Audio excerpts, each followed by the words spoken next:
आप सभी का स्वागत है हमारे चैनल पर। आज हम आपको ले चलेंगे एक ऐसे दिव्य रहस्य की ओर जो न केवल भविष्य की झलक देता है बल्कि धर्म और अधर्म के संघर्ष की अंतिम कथा भी कहता है। आज हम विस्तार से जानेंगे संपूर्ण कल्कि पुराण के बारे में। भगवान विष्णु के अंतिम अवतार भगवान कल्कि की अद्भुत और चमत्कारी गाथा। कल्कि पुराण अष्टादश उपमहापुराणों में से एक है जो संस्कृत में रचित एक महत्वपूर्ण पुराण है। यह ग्रंथ महर्षि मार्कंडेय और राजा शत्रुघ्न के संवाद पर आधारित है, जिसमें कलयुग के अंत और भगवान कल्कि के अवतरण की भविष्यवाणी की गई है। इसमें लगभग 15 अध्यायों में 1000 से अधिक श्लोक है जो भगवान कल्कि के जीवन, कार्यों, युद्धों, विवाह, तपस्या और मोक्ष तक का वर्णन करते हैं। कल्कि पुराण हिंदू धर्म के अष्टादश उपमहापुराणों में से एक अत्यंत महत्वपूर्ण ग्रंथ है जो मुख्यतः भगवान विष्णु के दशम अवतार भगवान कल्कि की कथा को केंद्र में रखता है।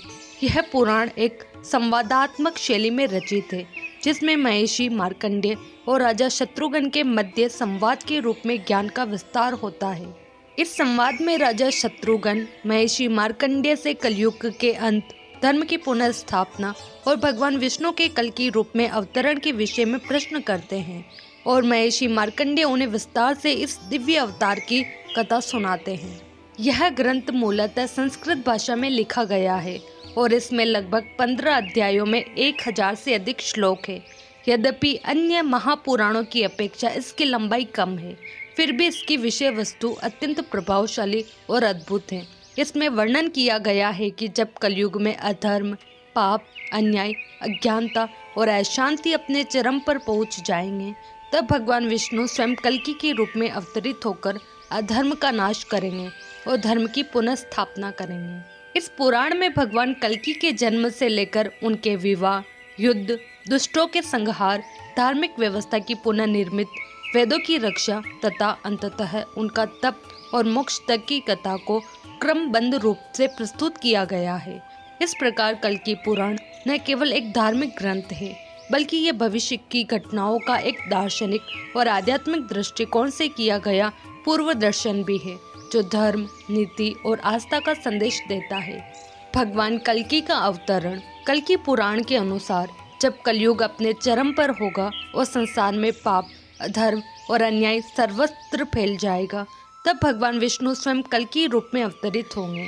इस अवतार का उद्देश्य केवल अधर्म का नाश करना ही नहीं बल्कि धर्म की पुनर्स्थापना और मानव जाति को सत्य के मार्ग पर लाना भी होगा।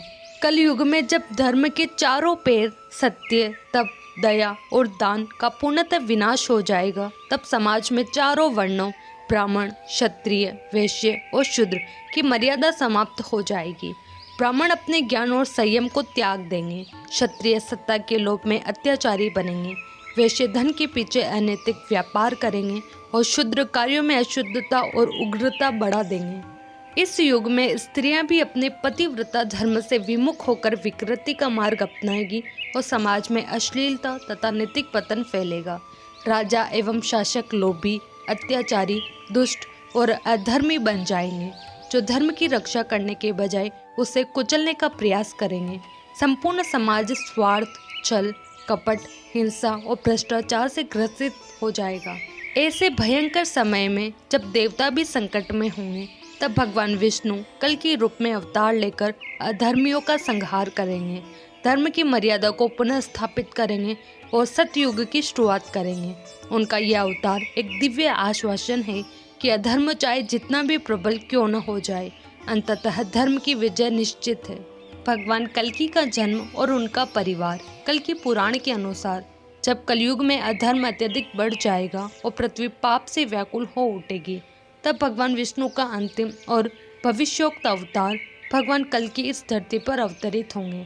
उनका जन्म एक पवित्र ब्राह्मण कुल में उत्तर प्रदेश के चंबल ग्राम में होगा। उनके पिता का नाम विष्णु यश होगा जो एक धर्मनिष्ठ वेदों की ज्ञाता ब्राह्मण होंगे और माता का नाम सुमति होगा जो सती, साध्वी और अत्यंत धार्मिक प्रवृत्ति की होगी। भगवान कल्कि को बचपन से ही ईश्वर के रूप में पहचाना जाएगा और जब समय आएगा तब वे अपने गुरु भगवान परशुराम से शिक्षा प्राप्त करेंगे। परशुराम जो स्वयं विष्णु के छठे अवतार है, उन्हें दिव्य अस्त्र शस्त्रों की दीक्षा देंगे जिससे वे अधर्मियों का संहार कर सके। भगवान कल्कि का विवाह राजा शशिध्वज की कन्या पद्मा से होगा, जो अत्यंत सुंदर, पतिव्रता और तेजस्विनी होगी। भगवान कल्कि का वाहन एक अद्भुत दिव्य घोड़ा देवदत्त होगा, जो न केवल तेज गति से दौड़ सकता है बल्कि आकाश में उड़ सकता है और मानवों की भाषा में बोलने में भी सक्षम होगा। इस अलौकिक सवारी और दिव्य शस्त्रों के साथ भगवान कल्कि अधर्म का विनाश करेंगे और धर्म की पुनः प्रतिष्ठा करेंगे। उनके जीवन का प्रत्येक पक्ष अलौकिक, आदर्श और प्रेरणादायक होगा, जो ये दर्शाता है कि जब संसार में अधर्म की सीमा पार हो जाती है, तब स्वयं भगवान एक साधारण परिवार में जन्म लेकर असाधारण कार्य करते हैं। भगवान कल्कि के प्रमुख युद्ध। कल्कि पुराण में भगवान कल्कि द्वारा लड़े गए युद्धों का विशेष महत्व है, क्योंकि वे केवल शारीरिक विजय नहीं बल्कि धर्म की पुनः स्थापना और अधर्म के विनाश के प्रतीक है। इन युद्धों में सबसे प्रमुख युद्ध राजा शशिध्वज के विरुद्ध होता है। यह युद्ध अत्यंत क्रोध और प्रतिशोध की भावना से प्रेरित होता है, क्योंकि राजा शशिध्वज के द्वारा भगवान कल्कि के पिता विष्णु यश की हत्या कर दी जाती है। इस अपमान और अधर्म का प्रतिकार करने के लिए भगवान कल्कि युद्ध भूमि में उतरते हैं और अपने अद्भुत पराक्रम तथा दिव्य अस्त्र शस्त्रों के बल पर शशिध्वज को पराजित करते हैं। यह युद्ध न केवल एक व्यक्तिगत बदले की भावना को दर्शाता है, बल्कि यह भी दर्शाता है कि धर्म की रक्षा के लिए अधर्मियों का नाश अनिवार्य है। इसके अतिरिक्त भगवान कल्कि का एक विशाल अभियान संबल गांव के विरोधियों और मलेच्छ जातियों के विरुद्ध होता है। वे अनेक मूढ़, पापी, अधर्मी और समाज विरोधी शक्तियों से युद्ध करते हैं, जो वेदों, धर्म और ब्राह्मणों का अपमान करते हैं। कल्कि इन सबका संहार कर धरती को पवित्र करते हैं और धर्म के मार्ग को पुनः स्थापित करते हैं। इन युद्धों के पश्चात कल्कि के वंशजों द्वारा भारतवर्ष की सत्ता को पुनः धर्म सम्मत, न्याय युक्त और वेद सम्मत शासन में परिवर्तित किया जाता है। इस प्रकार भगवान कल्कि के युद्ध केवल विजय की गाथा नहीं है, बल्कि एक नव युग की शुरुआत और धर्म राज्य की स्थापना की नींव है। भगवान कल्कि का तप और मोक्ष। जब भगवान कल्कि अपना उद्देश्य पूर्ण कर लेते हैं, अधर्म का नाश, धर्म की पुनः स्थापना, वेदों की रक्षा और समाज में संतुलन की पुनर्रचना, तब वे सांसारिक कार्यों से निवृत्त होकर हिमालय की ओर प्रस्थान करते हैं। वहाँ वे गहन तपस्या में लीन हो जाते हैं। उनका ये तप केवल आत्म कल्याण के लिए नहीं, बल्कि समस्त पृथ्वी की शुद्धि, संतुलन और युग परिवर्तन की अंतिम प्रक्रिया का अंग होता है। हिमालय की पवित्र गुफाओं में वे वर्षों तक ध्यान और ध्यान योग के माध्यम से आत्मा और परमात्मा में पूर्ण एक तत्व को प्राप्त करते हैं।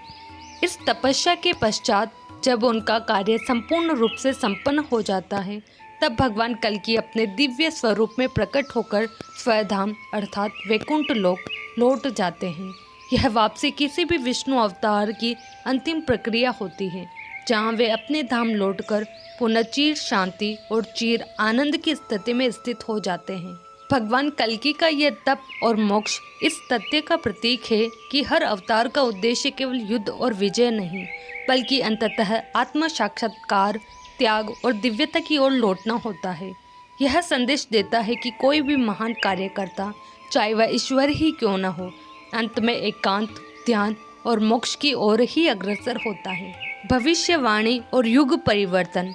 कल्कि पुराण में एक अत्यंत गूढ़ और आशाप्रद भविष्यवाणी वर्णित है, जिसके अनुसार भगवान कल्कि के धरती पर अवतरित होने के बाद कलयुग का अंत हो जाता है। जैसे जैसे वे अधर्म, पाप और अन्याय का विनाश करते हैं, वैसे वैसे कलयुग की नकारात्मक शक्तियाँ क्षीण होती जाती हैं।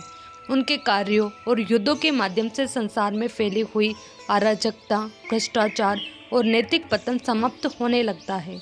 भगवान कल्कि की पृथ्वी पर आगमन के साथ ही सत्य, धर्म और शांति का पुनर्जागरण होता है और धीरे धीरे कलयुग समाप्त होकर सतयुग की शुरुआत होती है। यह युग परिवर्तन केवल भौतिक स्तर पर नहीं, बल्कि आध्यात्मिक चेतना के स्तर पर भी होता है। सतयुग, जो 4 युगों में सबसे पवित्र और संतुलित युग माना जाता है, पुनः पृथ्वी पर प्रतिष्ठित होता है। इस नए युग में धर्म के चारों स्तंभ सत्य, तप, दया और दान फिर से सक्रिय हो जाते हैं। समाज में फिर से वेदों का आदर होता है। राजा धर्मानुसार शासन करते हैं। स्त्रियां मर्यादा में रहती हैं और मानवता में सत्य, करुणा तथा अहिंसा के गुण विकसित होते हैं। इस प्रकार भगवान कल्कि का अवतार केवल अधर्म के अंत का प्रतीक नहीं, बल्कि एक नवीन, दिव्य और धर्ममय युग की शुरुआत का प्रतीक भी है, जो यह सुनिश्चित करता है कि सृष्टि का चक्र संतुलित रूप से चलता रहे। यह कथा केवल एक भविष्यवाणी नहीं, बल्कि एक प्रेरणा है कि चाहे अधर्म कितना भी बढ़ जाए, अंत में धर्म की ही विजय होती है। अगर आपको यह वीडियो जानकारीपूर्ण और प्रेरणादायक लगा हो तो इसे लाइक करें, शेयर करें और हमारे चैनल को सब्सक्राइब करें।